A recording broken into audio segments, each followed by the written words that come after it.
Wow. We're really staggered by the attendance at this luncheon today. We didn't know what to expect, and what I see here today is just incredibly heartwarming. It's a real joy. When we began planning Our Kids, Our Business late last year, we could not be certain of the community response. And to date, not just this luncheon, but in all aspects, the project has exceeded all of my expectations, and I would guess all of Mary Ann Murphy's as well. And this lunch is just another wonderful surprise. Now, all of us are very grateful for your attendance today, but we'll be more grateful for your participation in the project, and I'll explain in a little bit what that might involve.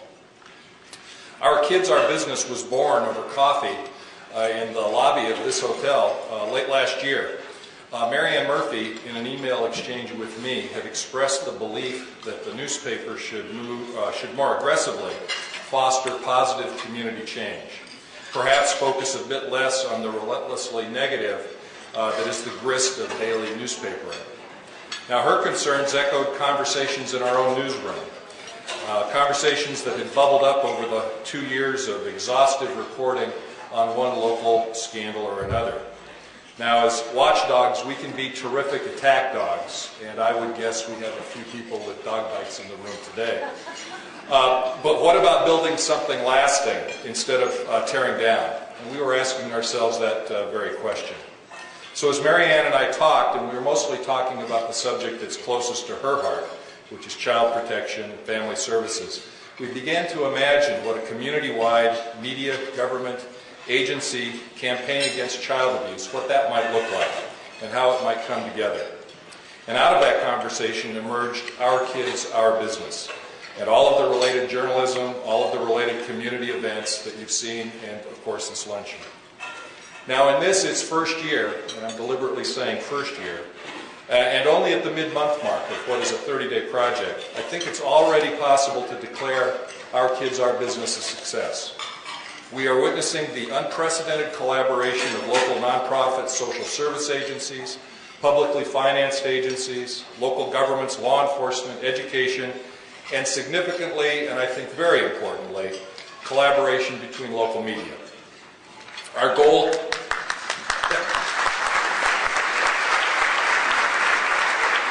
I hope you know how unusual that is. Our goal could not be more direct: to make our communities safer for our most defenseless citizens, our young people.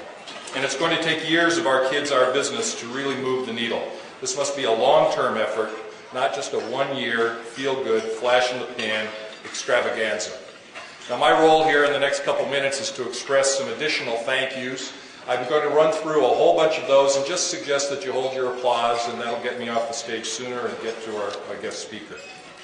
First, we want to thank Greater Spokane, Inc. and Rich Hadley for agreeing to co-sponsor and help organize this lunch, the Inland Northwest Alliance for Early Learning, and the Spokane County United Way for their immeasurable help in this event. Obviously, my thanks to Vaughn Eaglebear of the Native Project for his opening, John Tomberry of United Way, and Gary Livingstone of the Community Colleges of Spokane for taking time to help today. And thanks also, and I know you'll express your appreciation, to Bob Watt, our speaker, who is here on his own time and at his own expense to discuss this important community issue. I do want to recognize several people at the Spokesman who deserve recognition. First, Molly Quinn, who is one of our artists and was the designer of the Pinwheel logo. I want to note that the logo is, as far as we're concerned, in the public domain. And any of the organizations, any of the businesses that are interested in using this logo to promote the cause, if you don't have access to it already, let us know and we'll put it into your hands. So my thanks to Molly for what turned out to be a very simple but inspired logo. Lacey Krause for design of the luncheon program, Brian Pitts and Gina Boyson, who created our web component, and senior editor Jeff Pinnock, who designs all the project elements on our news pages, which is not an easy task. I want to also thank the Spokesman-Review marketing department, especially Colleen Striegel, for help in printing programs and for contributing public service advertising support. On the news side, our thanks to City Editor Addie Hatch, who is one of the key planners of the newspaper's coverage, and to Ben Shores and Jonelle Alicia, who are the project's lead reporters. But in all, we have more than 25 people deeply involved in this project. And a special thanks to all of our media partners who have placed community interest above competitive demands. Creme TV and Trinity Spencer were involved in the original planning of Our Kids, Our Business. KHQ and KXLY have stepped up. The Pacific Northwest Inlander, despite my persistent needling on other matters, has stepped forward, particularly reporter Doug Nadvornik. And KGA Radio, Mark Furman and Rebecca Mack have devoted much of their airtime to this cause. And last, two very special thank yous. One to Carla Savalli, our senior editor for local news, who's the architect and field commander of the newspaper's Our Kids, Our Business journalism, and has stepped up to coordinate community-type events, a totally foreign experience to her. So thanks to Carla.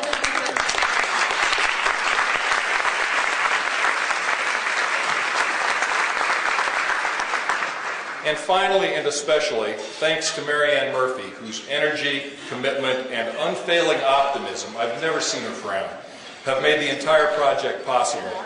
Really an extraordinary community leader, and I'm proud to have been working with her on this.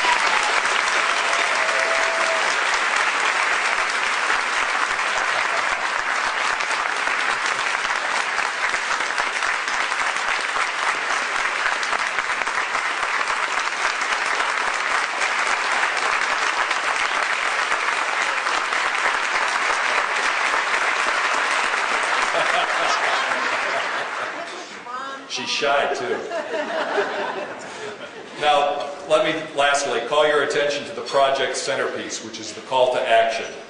We are asking citizens in the Inland Northwest to sign the call, pledging to do just one thing, one meaningful thing in the next year to make our communities safer for our children. You'll find a call to action form at your seat. Now, this campaign is not a fundraiser. We're not asking for any money. You don't even have to specify what action you might take. You could volunteer to work with an agency, you could train to become a safe house in your neighborhood, or just put up a basketball hoop in your driveway to give neighbor kids a safe place to play ball. You get to decide what you're going to do. We'll publish the names of all who signed the call in the pages of the Spokesman-Review beginning April 22nd. We urge you to sign, and we urge you to take the call back to your workplaces, to your colleagues, your friends, your family, your employees, and to really spread the message. And by now you know what that message is. It's our kids, they're our business. Thank you very much, and thanks for coming today.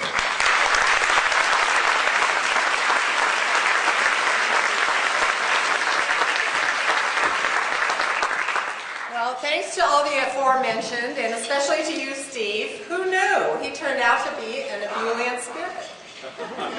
What a guy. It's my pleasure today to introduce our speaker who has traveled over from Seattle. Bob and I go way back. He was a founding member of the Children's Alliance, which is our public policy advocacy organization in our state. Spokane has been well represented at the Children's Alliance. I was the second chair. Bob Watt was the third. Bob Faltermeyer from Excelsior was the fourth chair. Recently, Wayne Brownsville and Linda Stone have helped them through a rough patch. And one of the things that we all knew was that we had to do something beyond ourselves, that we could run the best service organizations in our own communities there ever were. We couldn't affect the outcome for children unless we had a consistent and reliable presence in the halls where public policy is made. So we also have always liked the Children's Alliance because it's an organization that has taken direction from Spokane. Probably the best story about that was one time when Marilee Roloff was calling a legislator and advocating for a position, and the legislator said, well, I have to check what the Children's Alliance position is on that. So Marilee, you know how feisty she is, she says, I am the Children's Alliance. So Bob went on to be deputy mayor for Norm Rice and then president of the Seattle Chamber of Commerce. And he's now vice president of Boeing for state and local government relations and global corporate citizenship. So for those of you wondering what to do as a call to action today, join the Children's Alliance. There's a career path to the Boeing executive offices. Yeah, a darn good path has been trod on. Bob, the luncheon today is building on a group that has worked very hard for the last couple of years, the Inland Northwest Alliance for Early Learning. And that's a regional leadership team, also very broadly based, of business, healthcare, social services, community enterprises. Most importantly, people who provide early childhood education, Head Start, and those wonderful people who are child care providers in their own homes. And this alliance just a year ago brought Rob Grunewald. Now, he is not one of the usual suspects, not a guy who has always been wearing his heart on his sleeve. No, this guy is an economist with the Federal Reserve Bank. And his analysis, he started with the question of what is the very best investment that any community could make? How would they get the greatest return?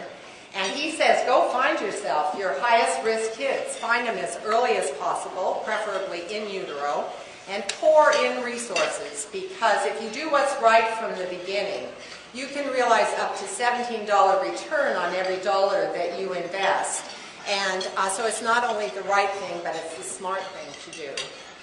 So for the past 2 years, this is no news to Bob, and I hope you're going to tell us a lot more about that, because Bob has been working on Washington State's public-private partnership that we hope will elevate us to the first state in the nation in terms of acting on what we know about the development of the young child. And we hope that we'll hear about that today. And we ask you, Bob, does Boeing support all your efforts as a nod to charity? Or is there a good business and economic case for what it is that you do? Welcome, Bob Watt.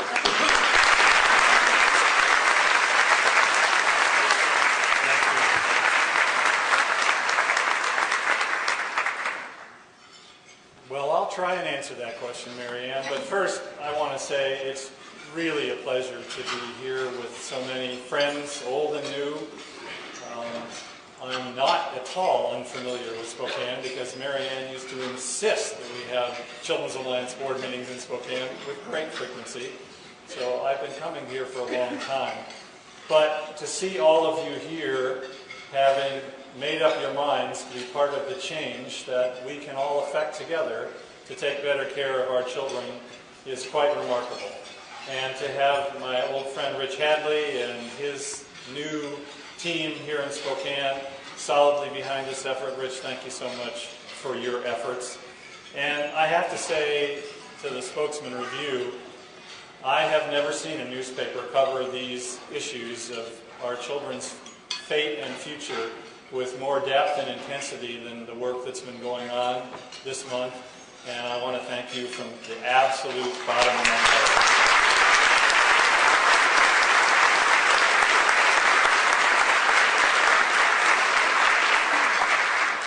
Okay, Mary Ann, why would we invest the time and resources that the Boeing company puts, not just in my time, but others, and cash on top of that, in trying to create a future for children that's better than the dreams of today? Every single organization in this room, every single business in this room, absolutely depends on a world economy that continues to grow. And absolutely, every child is precious to that future. We need a citizenry that knows how to think critically, to work in teams, to value diversity across all the chasms that can affect us, and aren't many of them showing these days. One reason we need to do that is because the people of Boeing, and we'll talk about how many of them there are in just a moment, live in communities like Spokane all over the United States of America. And if we don't have great communities for our people to live, we don't have a great company. And if we don't have customers who have a nickel in their pocket, we don't have anybody who wants to travel. So this is about real business. And Boeing's a business, and it's a big one. Currently, 154,000 employees worldwide, 69,000 alone working here in Washington State. Nearly 3,000 suppliers in Washington State that did almost $3 billion worth of business with Boeing last year. It's a big business. And even though we're in the quiet period before our earnings release, you probably noticed things are going okay right now. But we have clear strategies about our charitable involvements, just like we have clear strategies that brought you that 787 that will roll out on, yes, 787. We couldn't resist. How could you pass that up? And we affect those strategies because we believe in communities, as noted earlier, and because we see communities as a complex web of connections and opportunities. So we invest in early learning and K-12. We invest in higher education. We invest in arts and culture. We invest in civic and environment. And we invest in health and human services. And we do that because we want great communities everywhere. But we know, as Marianne referenced, and I'll dive into that subject a little deeper, that the return on investment when kids thrive early and often is huge. The return on investment that a community gets from making those kinds of early investments is equally huge. You know, we make our living at Boeing by imagining things that never were and then having the rigor and the discipline to make them come true.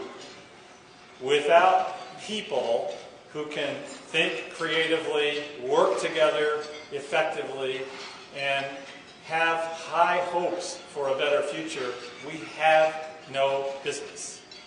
I submit that none of you who are in business would really have a business if there weren't a preponderance of those kind of people in your community and on this planet. And we believe that helping children get off to a great start in life pays long-term dividends for absolutely everyone. So let's have a little fun. No, you don't have to say the answers out loud. How many brain cells is a baby born with? 100 billion is the answer. What two things does a baby know about its mother before birth? The sound of the mother's voice and her smell. Prior to birth, what percentage of the brain is developed?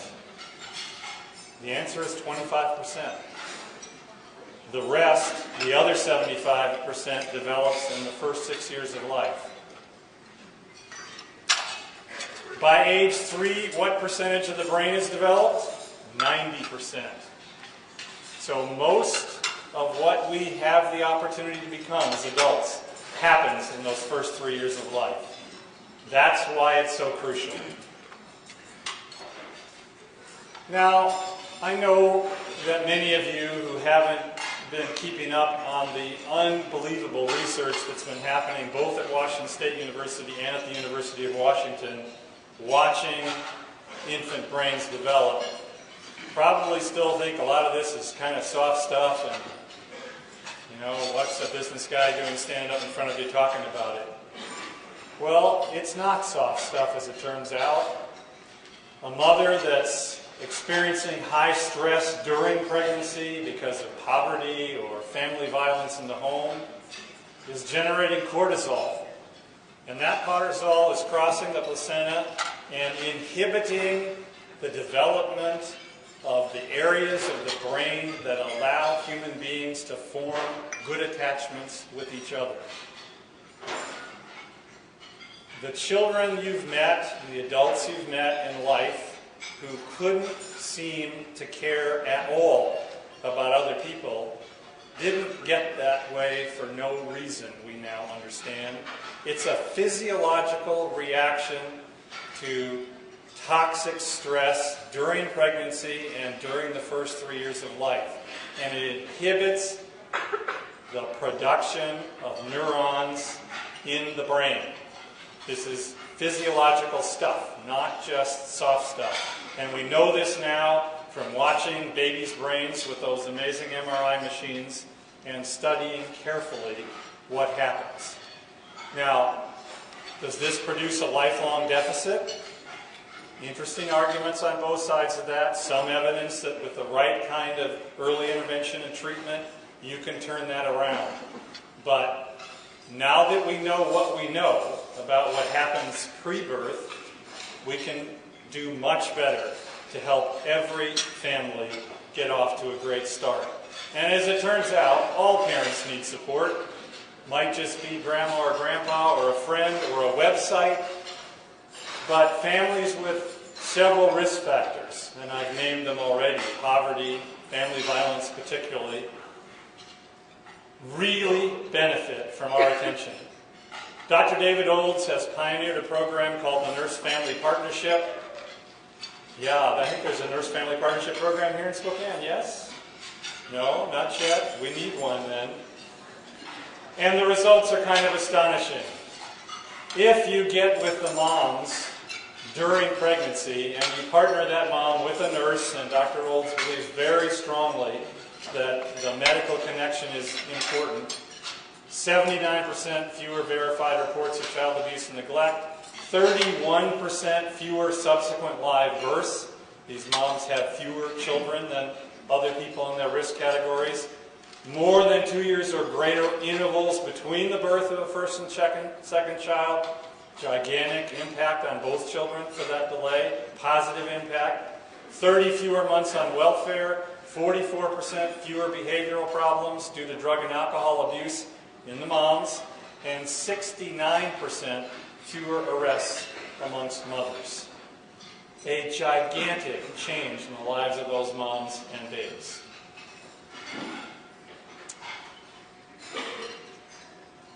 So let's talk about education a little more broadly. Mary Ann mentioned that I've had the privilege of serving on the Watch and Learn Steering Committee.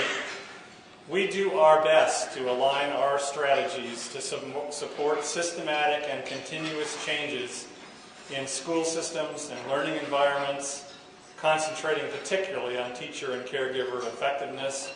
So investing in early learning, high-quality environments, and we'll come back to that in just a few moments, is terribly important to us, and we hope to you too.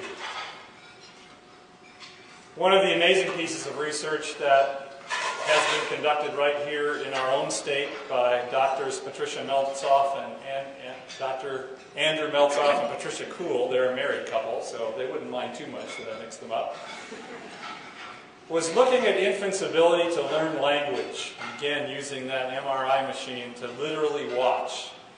These young children, 9 to 10 months old, were exposed to Chinese, Mandarin Chinese.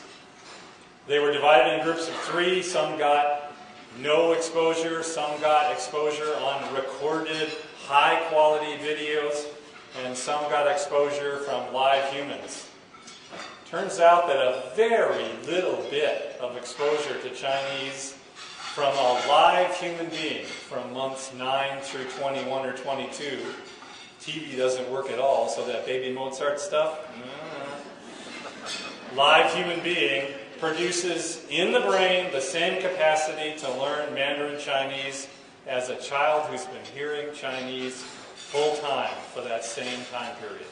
So a little bit of exposure at the right time makes a huge difference in our capacity to learn. So let's talk about the high-scope study of Perry Preschool. This is a very famous study. All the early learning people in the room know this study by heart. Among other things, it's one of the very few human subject research studies where the children and families were randomly selected to, one, either attend a very high-quality early learning program or a control group with no formal early learning of any kind. The early learning program was of the finest quality, well-trained teachers, daily classroom sessions, weekly home visits, lots of parent support. These young people who started in preschool are now in their mid-40s, and the data are stunning. On the education side of life, look at the achievements there. No special education compared to the control group. Graduated from high school, much higher rates. Achieved at age 14, 10th percentile. In addition, the Perry preschoolers had substantially lower rates of teen drug and alcohol use, teen crime, and teen pregnancy during their adolescent years. But it goes on. More of them own their own homes. More of them earn more than $20,000 a year. More of them have a savings account. Fewer of them have been involved in adult crime and served time in jail.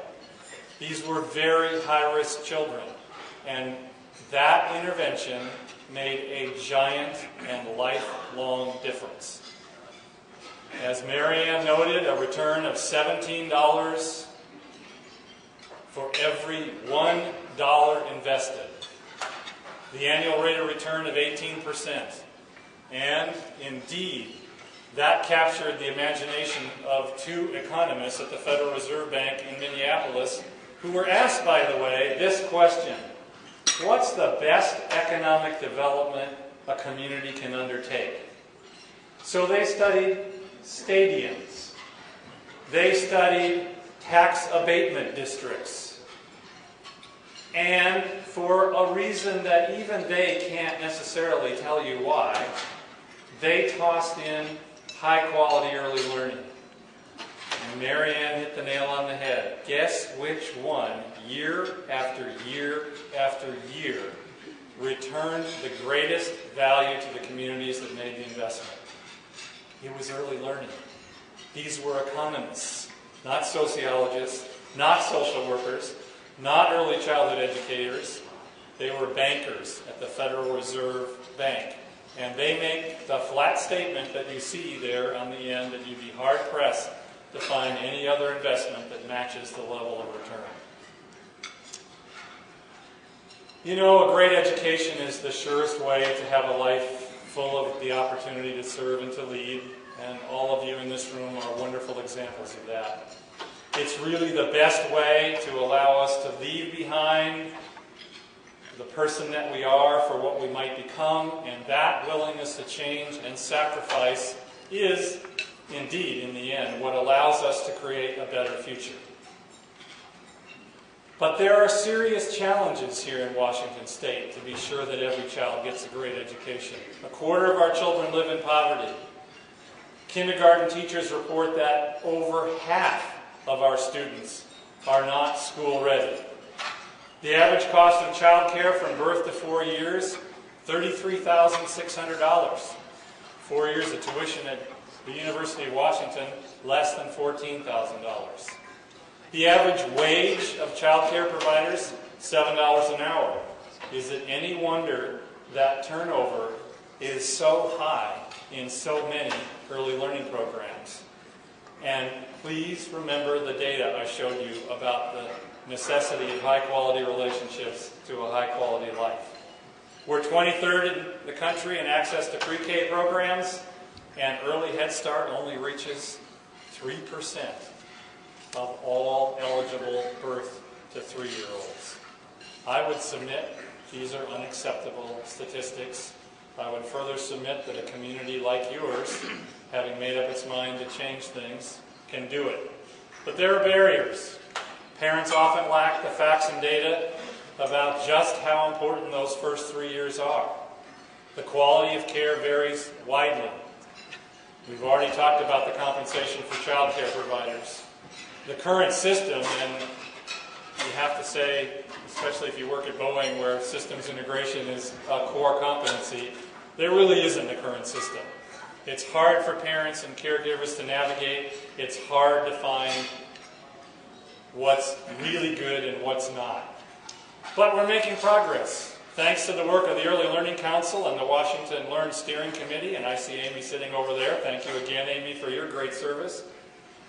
A quality rating and improvement system, Thrive by 5, a public-private partnership. A new Department of Early Learning has been created and is up and running, and there is in the budget, and we hope it stays there. They're negotiating even as we speak. That's where your team is. Some dollars to begin to build an information system so that parents can access information about any early learning situation in the state via the web. There's money for home visitation. There's money for full-day kindergarten, and that is linked to school districts who will reach out to their early learning communities and form a seamless network. There's some money for after-school enrichment and a K-3 demonstration program, and we're pretty sure it's going to make it. We'll see. We'll know in less than 2 weeks.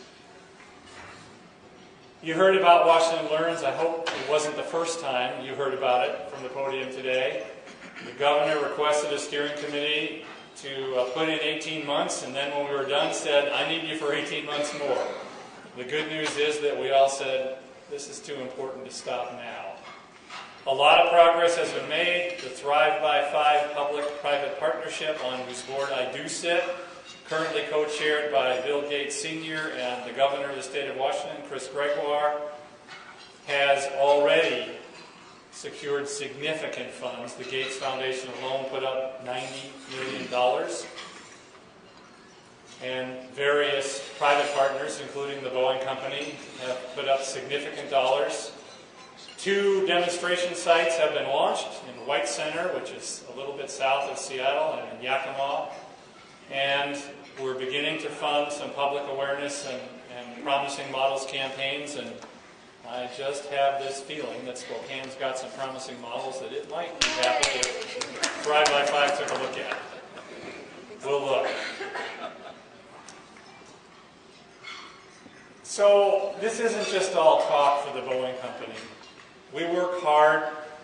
It was Frank Schranz who co-chaired the Governor's Council on Learning that brought you the WASL. Whatever you think about it, at least we know how schools are helping or not our students.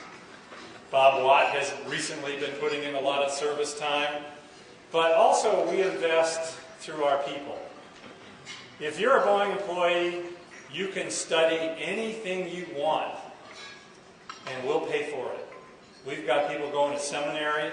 We've got people taking mortuary science. I think they think it's a little more stable business than aerospace is. We paid $13.3 million in tuition reimbursement for those people to advance their lives because we so believe in the power of education to transform lives.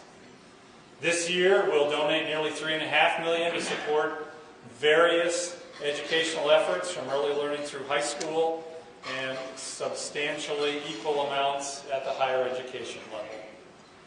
We really do believe that investing in our communities is the very best reason of all to help good communities be great communities. So these are my 4 grandchildren. That's Darius and Aisha and Lucas and Milo. And they're why I do a lot of what I do. You can see that we're kind of not your standard family.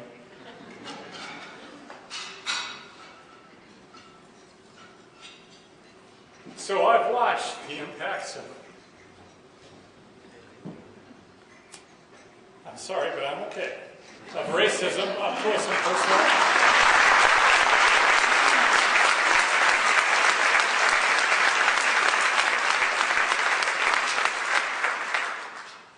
I've watched, and Miley came to us at a year from China, having spent a year in a very good orphanage. But I've watched that little brain rewire into English and know how hard that is. So that's why I do what I do. But each and every one of you wouldn't be here today if you didn't have a reason.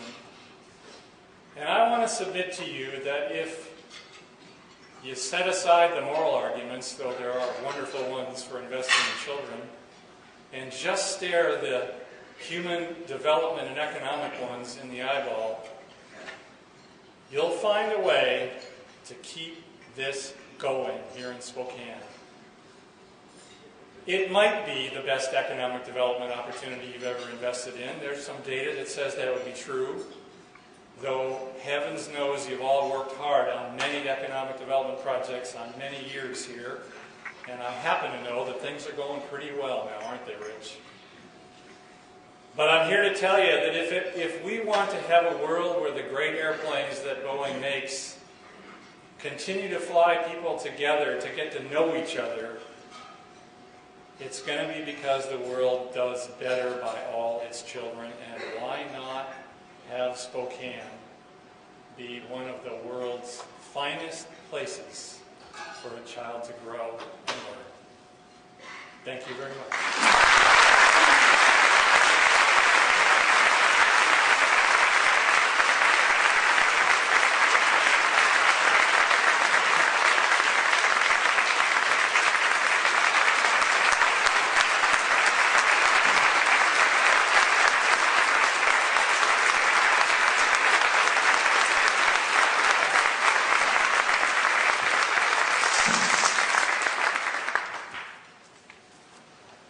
Bob, on behalf of the Inland Northwest Alliance for Early Learning, which I'm a member of, we'd like to present you this certificate in thanks for your work with the Children's Alliance, your advocacy for children, the job that you've done with your grandchildren, and your work with us today and your commitment to be a part of Spokane's movement to making sure that all children are served and protected in the way that we want our own grandchildren protected.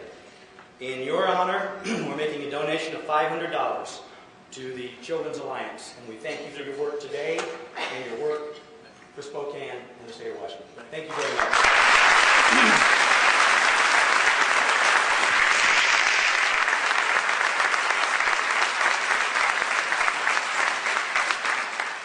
My job is to spend a couple of minutes talking about what we can do. But you know, think about this. Think about what's represented in this room in terms of a community that can dream and can do. The collaboration that we've seen from the media, the social services, the education agencies around helping this community's children is incredible. If you think about Balloons Day, think about Hoops Fest, you think about the thousands of volunteers that make that activity so incredibly important to Spokane. And if this group goes forward and creates that volunteer network, what can we do in this region for our children? Think about that. I'm going to ask you to do something. If you would take the pinwheel and hold it up. We're going to ask you to take this back to your office. Yes, Munther, you have to take the rubber band off first. I want you to hold that pinwheel up, take it to your office, put it someplace prominent, and every time you look at it, think about the challenge that Bob just gave us today. When you look at this pinwheel, think about some child in this community that if we make that collective commitment, this pinwheel will turn and that child will have a different life. And so on behalf of all of those children who won't get to kindergarten ready to learn unless we do something different as a community and don't do something for them regardless of the parent's ability or the income or. So that's our commitment. And what you can do is buy some more pinwheels, pass them out, and give that speech to people you work with. Make a commitment at your business and individually that we're going to be part of that volunteer network that creates the Balloons Day for children in our community. You have a form in front of you. Steve, in his call to action, ask that you fill that out. We'd like to register everyone that we can who's made a commitment to provide that kind of support of this effort. If you fill out the bottom part, that information will go to an agency that's committed to this cause, and they'll help identify a way for you to get involved and get engaged and to expand our efforts. So today we ask you to sign the form, turn it in as you leave, back at the back, take that pinwheel, and let's become that volunteer team that's going to make Spokane famous for what we do for and with our children. Thank you.